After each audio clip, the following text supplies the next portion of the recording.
Hey everybody, it's Karen from Waterfall Acrylics. Welcome to my Fluid Art channel. Happy to have you here. Can we talk about pouring mediums for the bloom recipe for a second?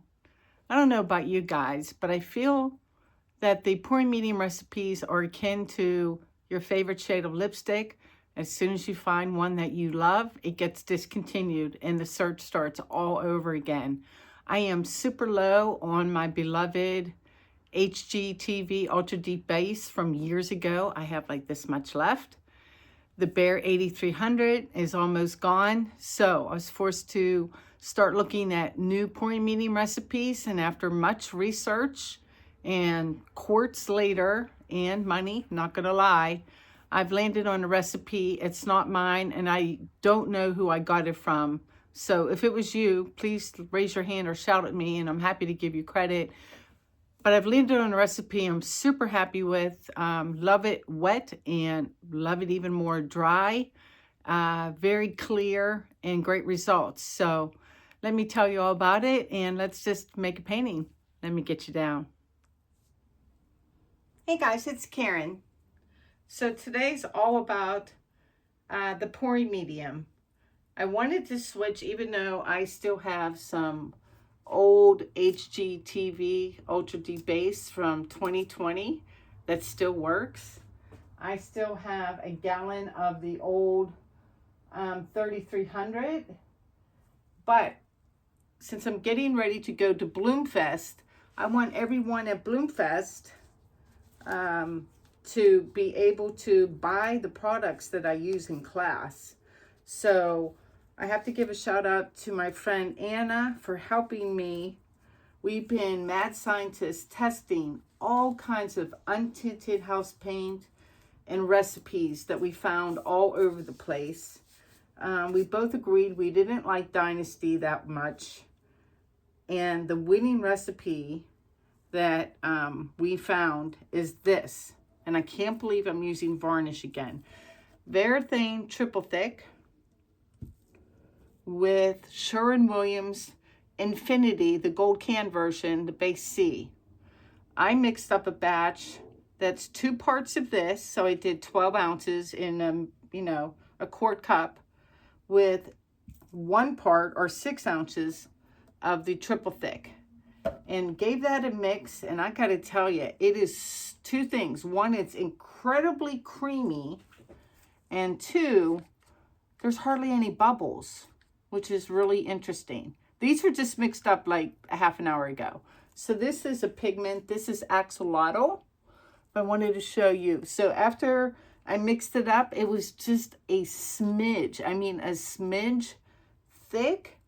And so what I did was take a little cup of water into my quart container and slowly poured in water until it barely covered the surface. Like there were probably a couple little spots that didn't get covered with water. That's how little I used. And that gave me this consistency. So let me come up close and hopefully you can see it. And look, there's like no bubbles in here. It's very interesting. And you know, I stir really well. I did disperse my pigments with my usual with JoSonja gloss varnish. But really, really nice consistency. So that's been our favorite. I did, we both did a couple smaller pieces and let them dry, and we're really happy with the results. This guy here, I just did, and I just don't like it. There's nothing wrong with it. I just don't like the painting. It's too busy on my eyes. There's not enough quiet areas. And I just don't like it. What can I say? So, we're going to do this and push all the PPG into the middle. Oh, that's a really pretty pale purple pink color I got going on. So we'll reuse that. This is an 18 by 18 cradle wood gesso panel, ultra smooth, that I got on clearance. I think they're still on sale at Jerry's Artorama. Super nice substrate to work with, like really, really nice. So I don't think there's anything in that old can. So I gotta open up a new can of my PPG. And we'll put a little bit, I wanted to cover up that color. Put a little bit here in the middle.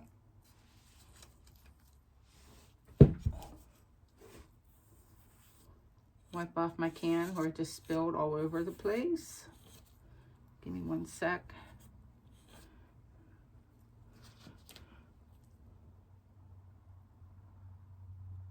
Just push that off to the edge.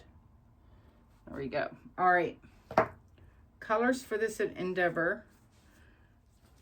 The first one is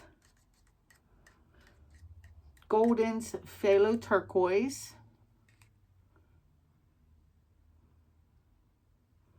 Maybe not so much of colors. We're going to do turquoise.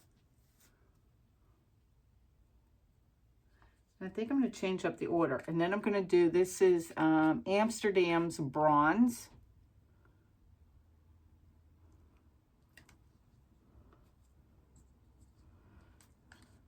Quinacridone Magenta.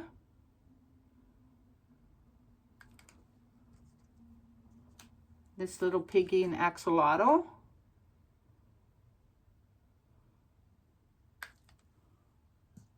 And then I think we're going to do teal. I might put, let's put a dollop of the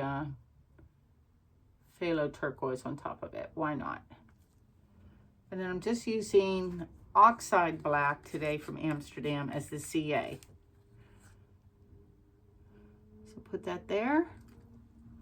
Let's give this a blowout. Cool Air High Fan.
Pretty colors. Super pretty colors. Left a little bit too much black in the middle.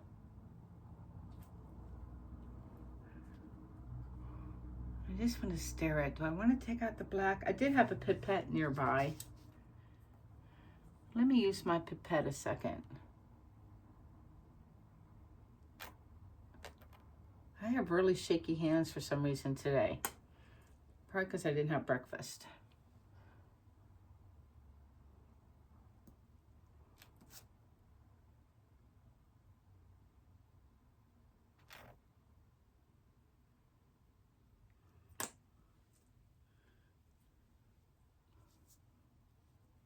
I feel like just wrecking that part.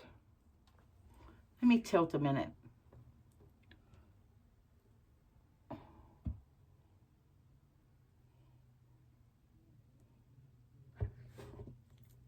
That's good.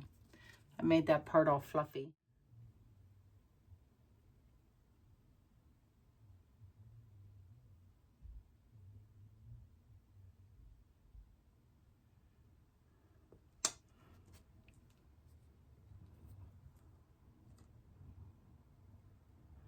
I don't know why I use black if I'm anti black CA today. I should have used a different color.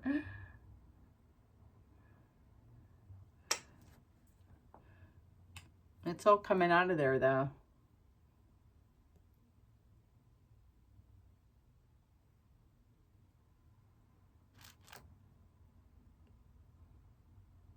going to do that like 2 more times.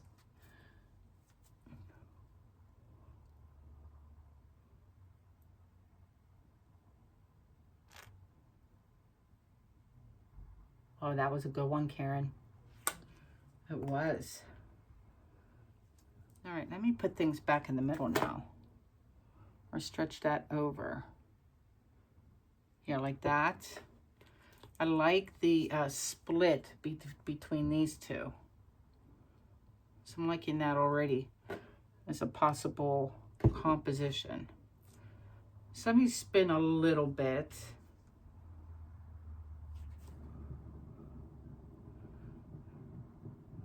Oh, see, I promised myself I wouldn't get all invested in the art because it's more about showing you dried results with this pouring medium recipe.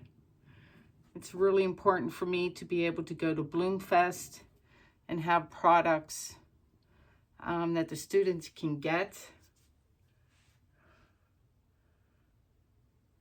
That's looking pretty good though.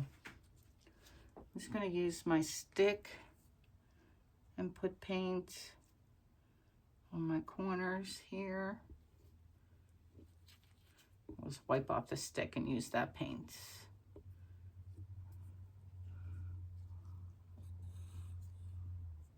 Yeah, see, this is the trouble corner. But you know what? If it's negative space, given how busy that first painting was, I will not mind. Here. Yeah, I will not mind at all. That can use a little more.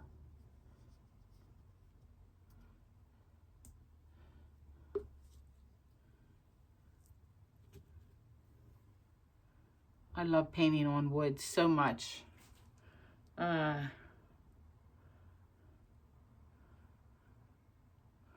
right, let's tilt. To me, this is the top because I'm in love with this. We're going to tilt down that way because I don't want any more of this to really come off. And I'd rather have my corners just kind of be white, honestly. So we're going to go this way. Oh, you know what it was? It's because I had, this is a really nice substrate. So I'm like, if you're going to break out, you know, a cradled wood gesso board, then you got to make something extra pretty. Yeah. All right. Make sure I'm kind of centered on my stand. So I had bought a new spinner, or not a spinner, a glass Lazy Susan. And I think the one I got is defective. It's incredibly noisy and really, really slow. And I've watched other people use those where they're quiet. Like my buddy Lori Weisner from Art Lore, she uses one. And so I'm like, I'm going to get one. Because, you know, shiny new toy syndrome. And mine just sounds like a dead bird. It was like, it gets really bad. A little more paint on these corners. And so I guess I'm going to have to send it back. Anyway, I'm babbling. All right. This is looking... See what I mean by the calmer areas where that last version was just super busy? But this has like this stuff and this stuff that just helps your eye rest a little bit. All right, here we go. Harder spin.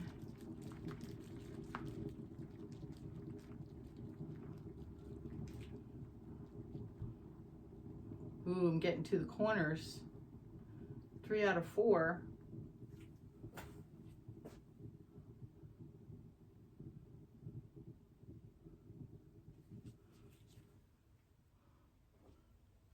Oh, I still have my favorite part at the top.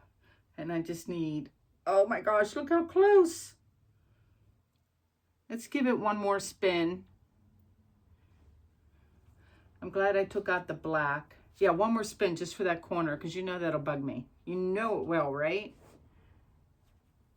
Did I move it? I moved it. I'm going to let it go, though, because if it gets to that corner, I'm not gonna care. And it's almost, I'm getting dizzy watching the corner. There, did it go? Go over, dive off, go. I think it went. It did. It did. Oh my goodness. This one is really pretty, you guys. Like really pretty. At least to me. But it has a softness to it that the first version didn't have. Let me pick an orientation and just stare at it. I really love these two sides in particular. Let me go up here, maybe turn it this way. So this would be upside down for you. Oh, I really like that too. And I'm really happy I blew out my edges because the line work is awesome. Yeah, I'm saying, let me turn it around this way. I am saying, ta-da! And I'll get you down for a close-up of the wet results, which I haven't been doing lately. And then the big test, obviously, will be the dry results. The only thing that's kind of a bummer is that you have to go to Lowe's to get the Infinity and then go to Home Depot to get the Varathane triple thick. But you know what? If it works this well and dries like this, it'll be worth it. All right. Goober Girl here is going to clean up a little bit, and then I'll get you down. All right, guys, excuse the mess on my table. This is a flyover of the wet results.